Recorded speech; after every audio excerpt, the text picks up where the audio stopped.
As I already mentioned, corruption of this scale is not a one-man operation. It requires two things: budget decisions and implementation on the ground. With respect to how the budget was deliberated in Congress, let me say this categorically. I was not a part of the BICAM and the small committee budget deliberations. Records would show that I did not participate in those meetings and I was not privy to what exactly transpired during the deliberations. However, two people were instrumental in making those budget decisions: Chis Escudero and Zaldico. So ano na? Anong hindi nyo naintindihan dito? English kasi kaya hindi nyo naintindihan eh. So sabi nga po ni dating Speaker Martin Romualdez, dalawang tao lang naman daw yung nagmanipula ng budget ng 2025. Oo. So syempre, ang gagawin natin dito, hanapan natin ng ebidensya. Tandaan natin kapag tayo nagbibigay tayo ng opinion, dapat evidence-based. Akala ko ba evidence-based tayo? Bakit doon sa mga anti-Martin, wala naman kayo magpakitang ebidensya? Tinan nyo to. Yan, alam nyo kung ano yan. Ebidensya po yan sa mga sinasabi nga po ni Martin Romualdez na si Chis Escudero talaga ang mastermind ng pagmanipula ng 2025 budget. Alam nyo na yan eh. Ayan po, listahan ng utang yan. Hindi. Yan po, signatories ng mga pumirma para po sa 2025 bicameral budget. At dyan po nakapirma si Chis Escudero.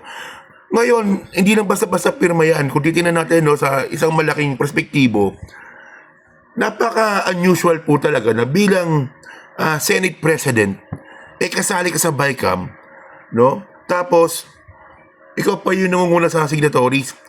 Hindi po nangyari sa history ng Senate na sumali sa BICAM ang isang Senate President, si Chis lang. So doon pa lang makikita na po natin yung intensyon. Next. Yan, naalala nyo kung ano yan. Ito alam nyo na to eh. Kaya nagtataka ako dito sa mga engot-engot na anti-Martin, na Martin kayo ng Martin, pero ang ebidensya tinuturo si Chis, Mga buwaka ng ina kayo, Martin kayo ng Martin. Ito Yan po kuha ng CCTV na pumunta po si Chis Escudero ng Sabado at Linggo para makapag-meet nga po kay Zaldico. Ang tawag dito, smaller BICAM.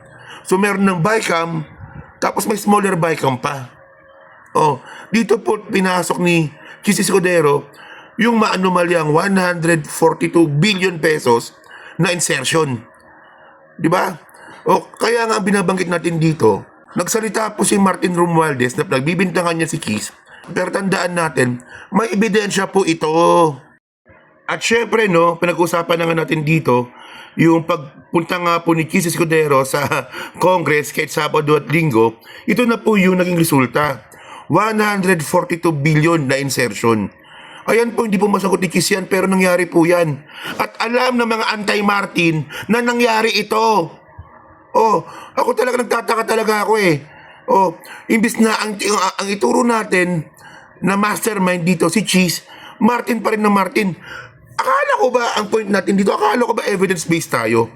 Akala ko ba magko-content tayo base sa ebidensya? Base sa ebidensya, hindi base sa narinig nating haka-haka. So, ngayon, ang point natin dito, actually meron pa pala, ito pa. So, alam niyo ba mga kababayan, na nung pinilit nga po ni Chis Escudero na ipasok yung 142 billion insertion na yan, syempre may mga umalma. Para saan ba yan? Bakit may ganyan? Alam niyo yung ginawa ni Chis? Ito. Totoo nangyari to. Pinagbantaan niya na i-delayed po yung 2025 budget kung hindi po papayagan na ipasok yung 142 billion na in-insert niya. Pinilit niya. Alam nyo, naging hostage po si PBBM ng budget insertion ni Chis. Kasi tandaan natin na kapag dinilayed po yung budget, posibleng mawalan po ng budget ng 2025 at ulitin lang po yung budget ng 2024. Which is hindi po magandang imahe po yan ni PBBM kung nangyari po yun. At syempre, kung ulitin na po yung budget last 2024, magkakaroon po ng 2 bilyong budget na naman po si Sara Duterte. Gusto nyo ba yon? Gusto nyo ba yon? Siyempre hindi. Magkakaroon ng budget na naman ng billion si Sara. Ba yan? Ay, oo nga pala, no? Speaking of evidence nga pala. Munti ko nang makalimutan. Meron palang ebidensya na talagang tinuturo si Martin Romualdez. Matibay na ebidensya to. Ito, si Gutesa.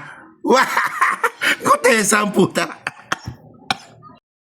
So, isa pa, no, ang nakakatawa pa dito, no, tingnan nyo kung paano man din lang to mga to, no, na ang tinuturo na raw po ni Martin Romualdez na pinaka-mastermind daw po, si PBBM. May narinig ba kayong ganon?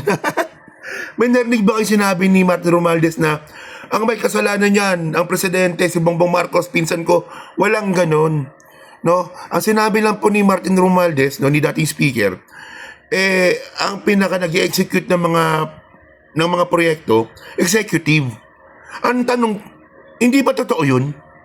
Sinungaling ba yun? Sige nga, sabihin nyo nga sa akin, nung sinabi ni Martin Romualdez na nagpo-procure, alam nyo procurement, no? Baka di nyo rin alam, ha? Baka DDS na rin itong mga to. Yung procurement, oo, tapos yung paggawa ng proyekto, pag-implement ng proyekto, at yung pag-follow up ng proyekto, yan po ay ginagawa ng executive. Oo, si PBBM executive. Pero siya ba ang gumawa nun? Siya ba nagpabaya? Hindi eh. Kaya nga, may 30 na po ang nakulong na miyembro po ng DPWH, na empleyado ng DPWH. So, executive po yun. Gets niyo ba yung ibig kong sabihin? Porket sinabi ba na yan ay trabaho ng executive, si presidente na po ba yun? Tandaan nyo ha, oo tama, executive si PBBM, pero nagpakulong na po si presidente ng mga empleyado ng DPWH. Ayun ang executive na binabanggit ni Martin Romualdez. Hindi yung, BBM yung tinuturo niya, magkaaway na sila. DDS na rin ba? Parang DDS na rin. Kasi ang alam ko kasing manlilin lang, DDS lang eh. So, it's so embarrassing. Sige na nga, okay na. At least you get the point, no? So, alangan naman na i-freeze yung asset ni Martin Romualdez nang walang kaso pa sa CA, tsaka walang ebidensya. Alangan naman di magsalita yung mama. Diba? So, ang tanong ko ulitin natin yung tanong, nawawala tuloy ako. Ang tanong dito, nung sinabi ba ni Martin Romualdez na ang gumagawa ng proyekto, ang nagpo-procure, ang nagpa-follow up ng project, ang nag-implement ng project, ayan ay trabaho ng executive. Ang tanong nga dito, sinungaling ba yun? Di ba? Hindi ba totoo yun? So ngayon, executive nga gumagawa niyan, di ba? Ulitin ko lang baka hindi kasi nila gets eh. No? Nagpakulong na po si PBBM, no, ng mga miyembro o empleyado ng DPWH. Gets?